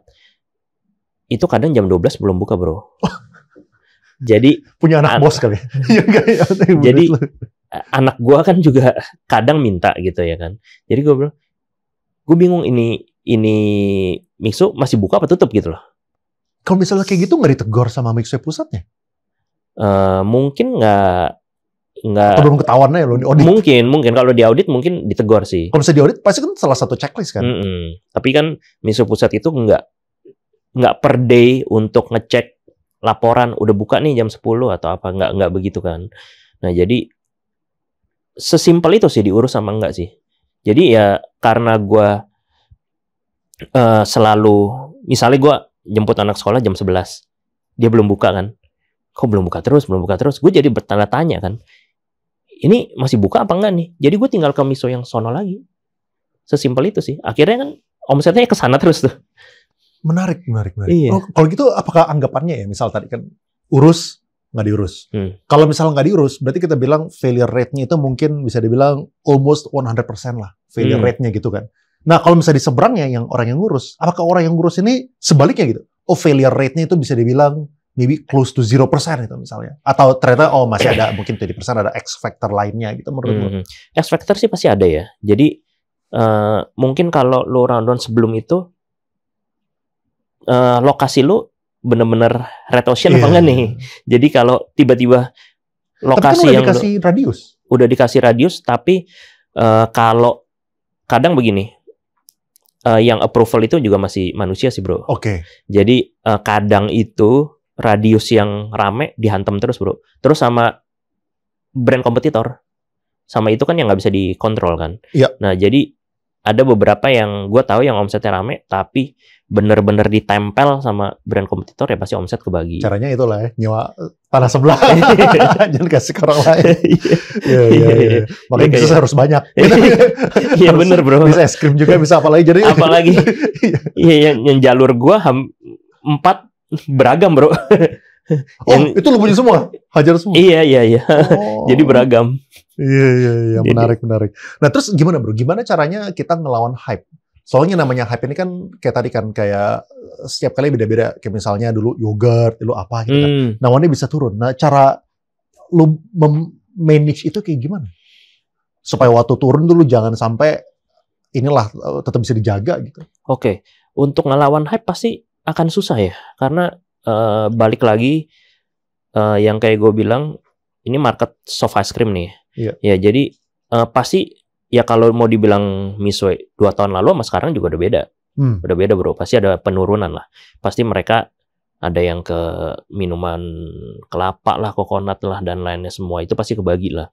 Nah jadi kalau ngelawan hype sih, kalau gue sebagai pengambil franchise, gue mikirnya kalau selama brand ini sama pusatnya juga masih diurus, masih terus-terusan mereka branding dan lainnya, pasti masih hidup sih. Menurut gue begitu. Tapi kalau untuk konsisten mau seperti awal-awal muncul hype gitu pasti akan susah sih. Oke. Nah, lu akhirnya ngambil Mixway ini kan setelah lu menjalankan F&B brand sendiri kan. Nah, apakah lu sarankan ya teman-teman di luar sana, ini mungkin final advice dari lu, buat orang-orang yang pengen pengen ngebuka F&B, baiknya mereka lewat jalur kayak lu dulu, buka sendiri, jadi ngerasain semuanya sendiri, atau yaudah mereka franchise aja gitu. Yang penting lu tekunin dan lu serius gitu. Oke, ini balik dari pribadi masing-masing ya bro ya. Jadi kalau misalnya lu masih muda, mungkin lu baru lulus, 20-an, waktu lu banyak, lu mau ngulik, lu bener-bener mau belajar nih gini-gini, ya lu kayak gue sih jalannya. Jadi lu ke beberapa supplier, bahan dan lainnya semua, lu belajar, powder dan lainnya semua, lu bikinlah satu brand lu lah, lu bikin itu, ya lu go ahead gitu. Tapi kalau lu emang lu punya main bisnis, lu juga waktu lu nggak banyak-banyak banget, tapi jangan lu nggak punya waktu ya, karena lu ngambil franchise harus ada waktu juga tuh. Jadi jangan bayangin lu ngambil franchise, wah enak nih passive income nih. Enggak, lu masih gotong kardus sendiri, masih itu sendiri. Lu masih ngurus karyawan juga nih. Jadi kalau menurut gue lu punya sedikit waktu yang nggak banyak, lu ngambil franchise oke kok menurut gue. Apakah karyawan bisa, menurut lu ya, bisa sukses ngebuka franchise? Misalnya mereka udah punya full time job gitu ya, di SCBD di mana gitu ya. Tapi mereka udah punya tabungan yang cukup gitu ya, atau nggak joinan sama teman-teman gitu. Berlima, berapa, ayo kita masukin seorang 100 juta. Possible nggak menurut lo? Menurut gue, orang tuh punya punya skillnya masing-masing sih. Ada yang, misalnya gue partneran, ada yang jago di operation, ada yang jago di finance mungkin, ada yang jago di lu HR mungkin. Terus ada yang bener-bener lu memang skill lu nih di operation lu top banget nih. Lu jadi head terus tapi lu suruh bisnis nggak bisa. Ada tuh bro begitu. Jadi menurut gua makanya gua nggak pernah pelit ilmu sih menurut gua. Jadi untuk yang nonton podcast ini kan pasti lu punya kebayang, oh gini caranya gini. Tapi kalau mungkin lu nggak ada passion di situ, lu nggak bisa ngatur, nggak punya pemikiran bisnis itu, menurut gua nggak jalan juga sih. Jadi gimana solusinya? Lu pentingnya partneran sih menurut gua sih. Jadi lu punya partner yang punya pemikiran bisnis, mungkin lu punya kelebihannya di mana, lu kuat di finance-nya, lu handle finance-nya gitu loh. Jadi kalau kayak karyawan gua mah semua tim udah tahu dapurnya semua bro. Untuk mungkin lebih pintar dari gua. Untuk sistem kasirnya mungkin apa semuanya, untuk purchase-nya udah tahu flow-nya semua. Cuma mereka nabung nih, punya uang sekian, disuruh buka, nggak ada yang mau bro pasti, nggak berani juga, karena beresiko. Mereka mungkin mereka mendingan buat yang lain dan lainnya semua sih. Ya, atau nggak, pertanyaan gue balik deh, misalnya gini, kayak dari pemilik Mixio kan udah banyak kan, ribuan outlet gitu kan, ada nggak sih yang memiliki full time job? Maksudnya pertanyaan itu adalah, is it possible untuk seorang yang memiliki full time job untuk sukses ngebuka franchise, atau franchise itu harus diperlakukan sebagai full time job, jadi nggak bisa ambil yang lain-lain? Ada aja sih bro. Ada aja. Bisa aja. Ada aja tuh yang begitu tuh. Jadi mereka nggak ada main bisnis ya kan, full time pokoknya di Mixio dan lainnya. Ada yang sampai owner jaga kasir kok. Bukan, maksudnya full time job ini kerja di tempat lain. Misalnya dia kerja di bank, dia kerja di asuransi atau apapun lah gitu. Atau... Biasa kalau yang begitu benar-benar nggak ada waktu sama sekali, main sistemnya ke crowdfunding bro. Jadi patungan rame-rame ya, jadi lu nggak tahu apa-apa lah. Jadi biasa ada sekian persen untuk lebihnya tuh untuk yang ngurusin bro. Oke. Jadi menurut lu harus ada orang yang ngurusin gitu? Harus ada. Kalau nggak, temen gue ada sih yang begitu, bikinnya bersepuluh, bener-bener nggak ada yang ngurusin, hancur. Iya. Hancur bro. Sampai detik ini belum BP sih. Jadi kayaknya nggak akan BP. Iya, soal tadi ya, kayak lu ngelawan orang yang fokus. Iya, lu ngelawan buka, orang yang fokus. sebelah lu orang yang fokus. Iya. Ya makanya kayak lu, gitu. kayak apa ya, lu dagang, mungkin kalau di Sulawesi ada satu jalan, toko emas semua, toko listrik semua. Tapi ada satu yang rame terus kan. Bedanya apa tuh yang sama yang sebelah-sebelahnya sama itu ya kan? Satu mungkin diurus, mereka pikir terus kesukaannya customer gue apa ya, ini. Kalau yang lain mungkin diserahin ke karyawannya aja atau apa. Iya, bener. Sesimpel itu sih bro. Menarik. Sesimpel. Iya, yang penting fokus gitu. Iya, sesimpel itu sih. Iya. Nah, oke, pertanyaan gue terakhir nih bro. Kalau misalnya kita, channel gue kan seringnya ngomongnya investasi, ya kan? Kayak saham lah, kripto lah, reksadana gitu-gitu. Dari Porto, lu gitu ya. Breakdown lu punya portfolio kayak gimana? Lu masukin ke kripto kah, invest di saham kah atau gimana? Kripto sih gue enggak, karena gue mungkin terlalu puyeng ya. Saham gue ada dikit-dikit, cuma gue lagi seru di properti, bro. Properti lu berarti nggak terlalu yang ke investasi, itu lu lebih ke bisnis ya? Iya, investasi lu ke bisnis. Lah, gue lebih ke bisnis. Properti di mana? Di Bali, bro. Jadi gue ada partner gue juga, kita lagi bikin lah beberapa villa di Bali. Jadi itu lagi cukup seru lah bagi gue. Apakah menurut lu villa di Bali ini udah oversupply atau belum? Kalau yang gue pelajarin, gue riset dari semenjak COVID kemarin lah, marketnya ada terus. Kalau dibilang supply-nya banyak, iya. Tapi dari yang gua research ya, dari Bali yang ada pantainya, yang nature-nya, yang dinginnya, marketnya ini ada terus nih. Oh, beda-beda orangnya. Beda-beda orangnya.